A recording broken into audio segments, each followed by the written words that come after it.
美国大使崔天凯发文表示，傅高义是杰出的中国问题学者，也是中国人民的老朋友，曾2度担任哈佛大学费正清中心主任。他的《邓小平时代》一书被视为向西方客观介绍改革开放以来当代中国的重要著作。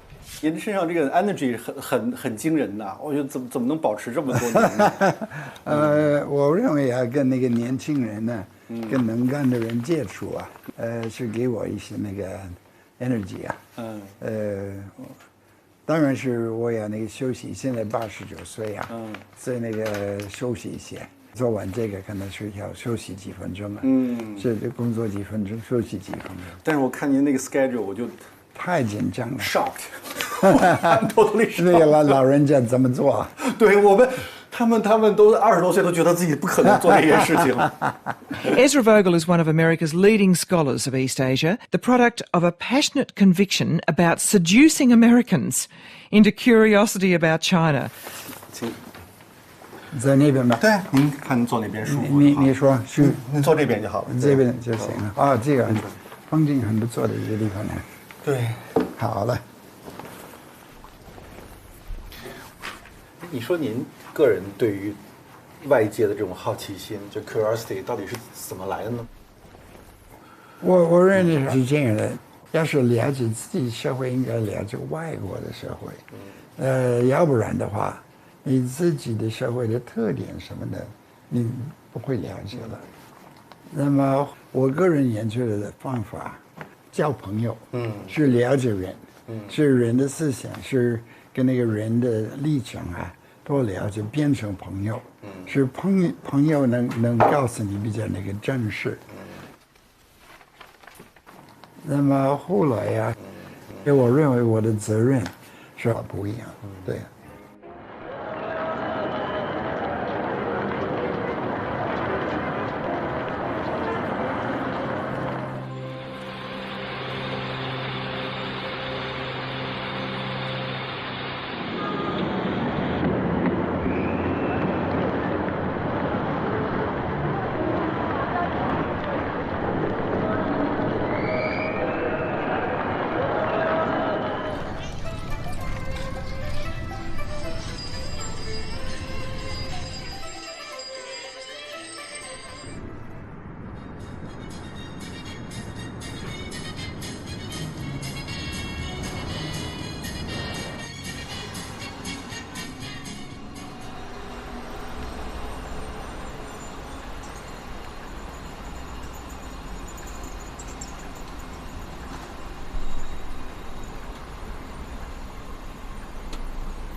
In the United States, people, they didn't care so much about other people's point of view.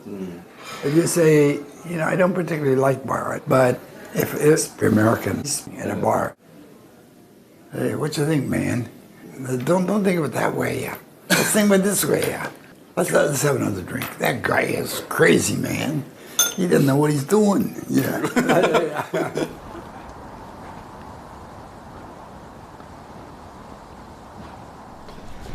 哎，对，当时是在这儿吗？我放没上班，为什么大家喜欢锁门呢？真是不明白。傅高义先生来的时候，办公室应该是在这个吗？哦，这是傅高义住的地方。那我们去网球场那边走走呗。对对对。傅先生讲他住的那个楼的特征，大概就是这一片。这里。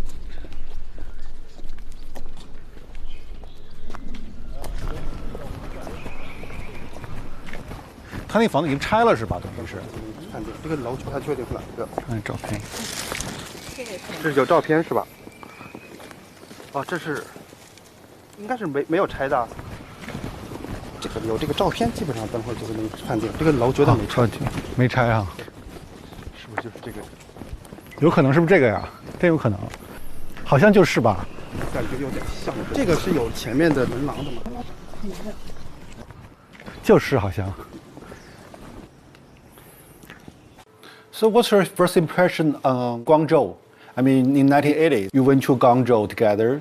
Yes, that was part of a Harvard alumni tour, which, believe it or not, was doubling as our honeymoon.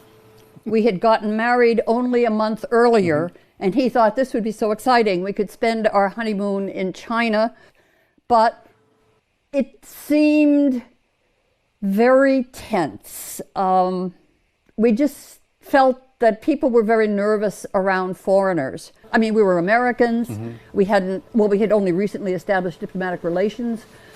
So I just think, nobody quite knew how friendly they should be. We both love interviewing. We both love hearing what people think about situations. I mean, it broadens your own perspective. But we had different objectives. He was trained as a sociologist. He was interested in the macro level. How were these major changes taking place? How was policy developed? This kind of thing. I'm an anthropologist. My primary data source is the ordinary person. What is their take on what's going on? And so in a way, we were able to integrate. He would, in the evening, he could say, wow, I interviewed, Vice Governor so-and-so or the head of Bureau so-and-so, and they said blah, blah, blah, blah. And then I'd say, oh, well, I interviewed these 3 families, but people were very nervous. He was never a person who, was celebrity conscious, but he began to realize that he had access that a lot of other scholars do not have. And he did want to use that to benefit everybody, not just the United States, but specifically to promote good relations between the US and China.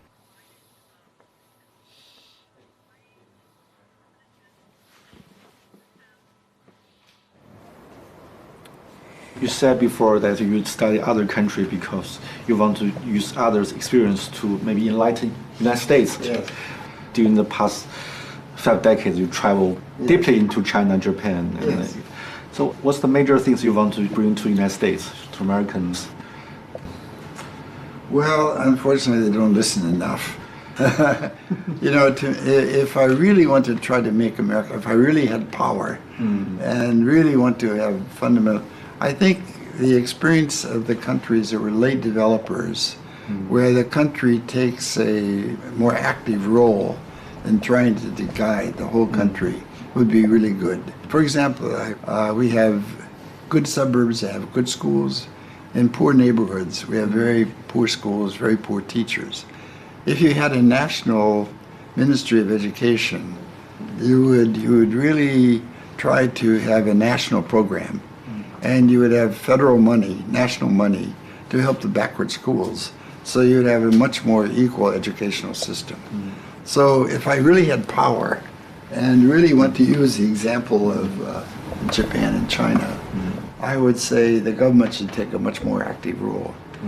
But I'm afraid America can't do that. I mean, we're not a late developer, and now people have too much pride. But in some ways, I think my vision is bigger. I mean, it's a very important intellectual task for the whole world. The grand vision, like Toynbee in the West had a big grand vision, and maybe some earlier period had a grander vision. But I think now people are not looking forward enough. For example, the bureaucrats I knew in the 1950s, that generation who were thinking how you build a modern Japan were really very broad.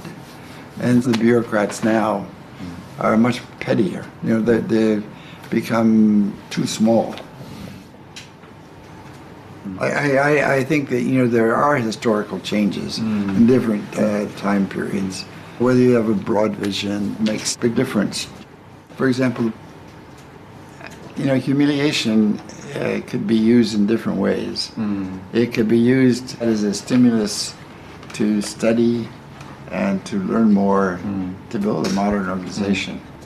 The Meiji is, as I say, it's a modernization program and an integrated program, and succeeded, but then they had years of disaster. In the 1930s, they had taught patriotism so successfully that the leaders could not control it. And the defeat by the United States was so devastating. and they suffered so much, and then they had to revise, and now they have to accept a new role in the world. I mean, in a way, it's not so glorious. Japan must accept China as number one in Asia, and America is a much greater, bigger country. They can be a modern country, but it's not so exciting. How to adjust to this new world? They don't have a clear vision. I think in China also, China is new powerful, and they have not yet become comfortable with their power.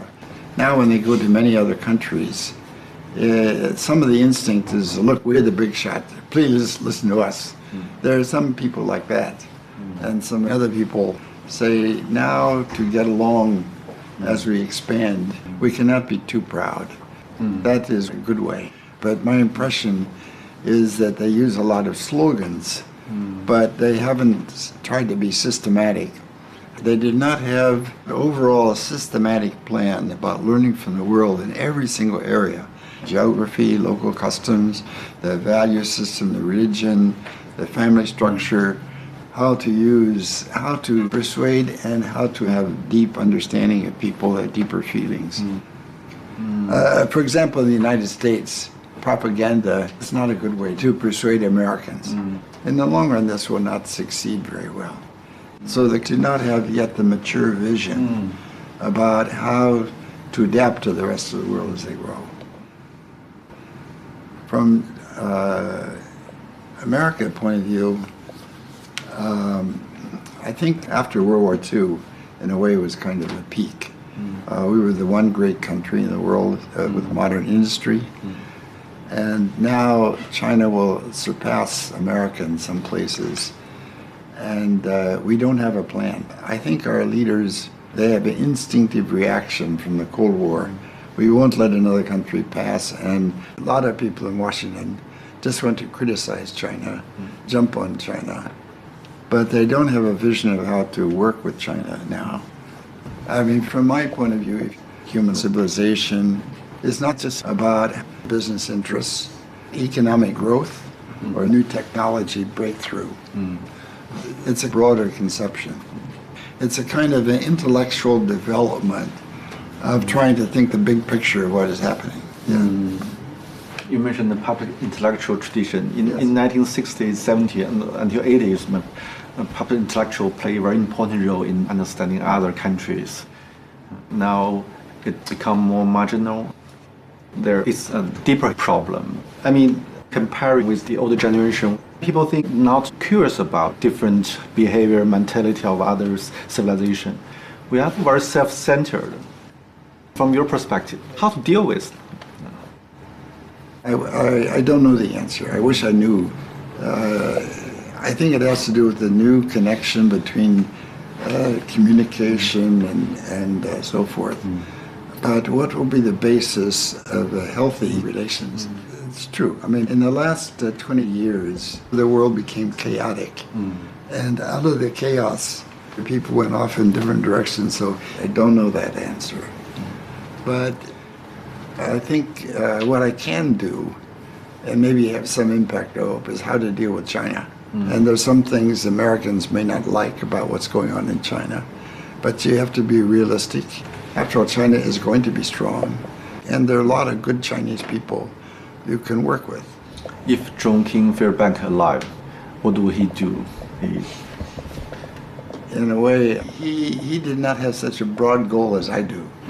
He wanted to have better relations with China, but his vision was more in terms of the field of Chinese studies. I would say one of the fundamental differences with Fairbank and me is he was elitist. He was from higher class than I, and more. He went to Oxford and Rhodes Scholar and so forth. And I was more a 普通人. You know, my father was a small Jewish merchant, and I worked in the store. And my father had very good attitude of trying to get along with everybody and to become very familiar and very friendly.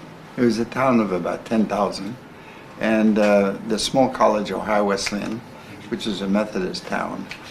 Maybe partly because it was a religious town. There were many Christians there, although I was Jewish. It gave me a sense that I want to be friends with everyone. And also it was World War II. So we had friends who went to the war. We knew people who died during the war. My generation after the war, we really wanted to have world peace. And in some ways I feel I'm so lucky. I grew up in such a small town in America.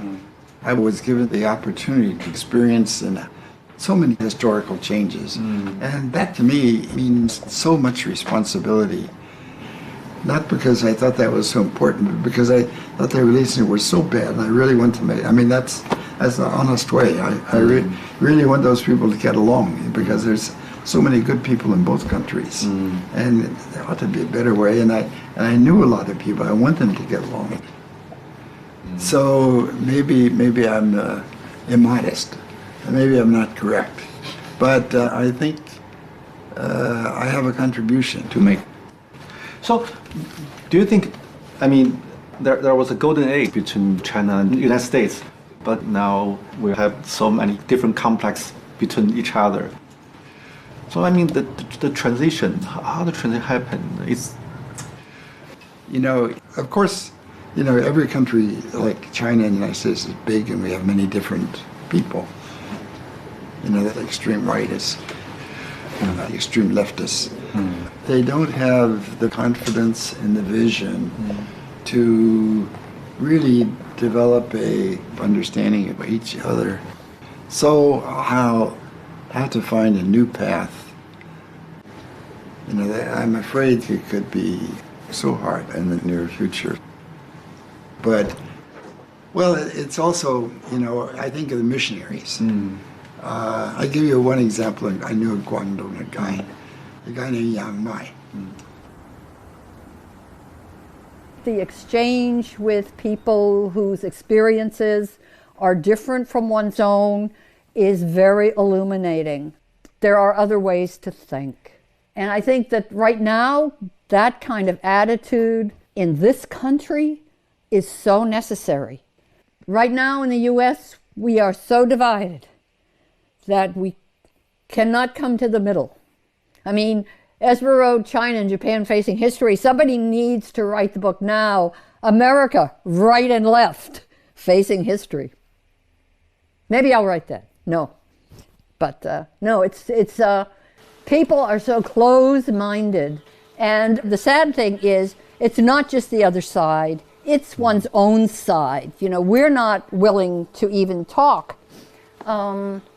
When Trump won the election, I was surprised, but I immediately looked for all the books that I could find that related to what the other side might be thinking or experiencing and that might contribute to my understanding of why this was happening. Yeah. And I spoke to a good friend. Oh, you know, I'm reading this and that and the other thing and trying to understand the other side. And she just looked at me and said, why would you want to understand the other side? They're all racists. End of story. And this is an intelligent person whose opinion I normally respect. And she's still my very good friend. But why would I even try to understand another side? Surprised her. People are just absolutely closed. We don't need that. We don't need that in the same country. We certainly do not need that between China and the US. People need to understand why there are different points of view and how can you find a middle ground. I mean, we both sincerely wish people could listen to other people and respect their opinions, or at least understand them. So you discuss the issue with Ezra a lot? Very often? Well, I wouldn't say a lot. I mean, you know, we're sitting there at the kitchen table. I'm reading the Boston Globe. He's reading the New York Times. Now I have to read the New York Times myself. And I'll say, oh, did you see this story on blah, blah, blah? Or Trump is doing X, Y, Z. Yeah, I mean, we would discuss them like that, or something terrible. I mean, I am so glad, I mean, it's just going to sound stupid. I'm so glad he didn't see January 6th. It would have broken his heart.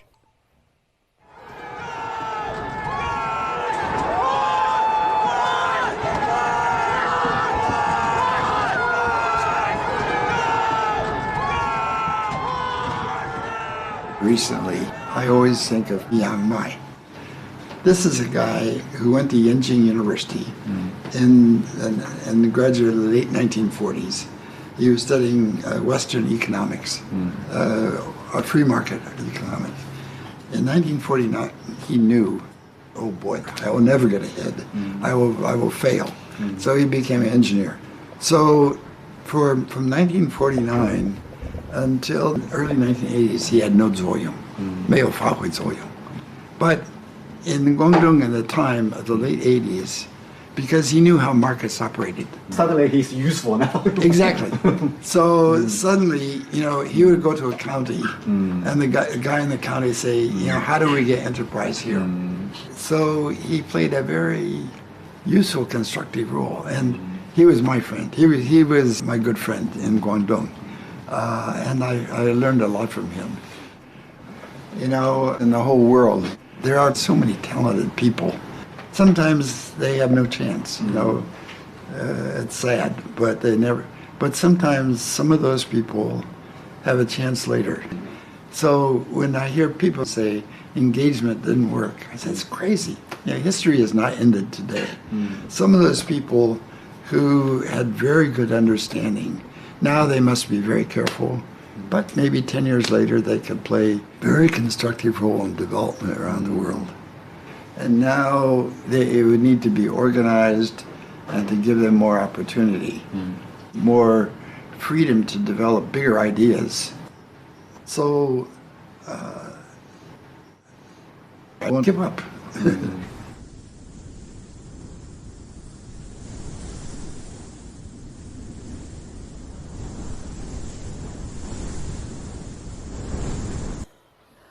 All right, you want to see where he worked. All right. Yeah, his working room. Here is the basement study. Pick that up. I'll put some lights on.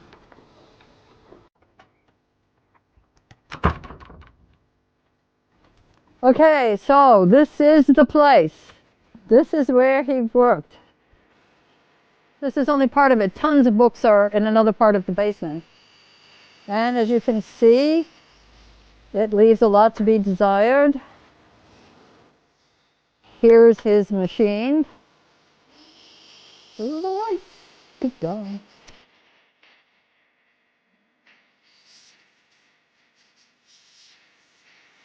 I'm not sure I should tell you this, but he had the draft of the paper that he was preparing as part of a Harvard package that was to go to the next administration. Now that means Biden, but it could have been somebody.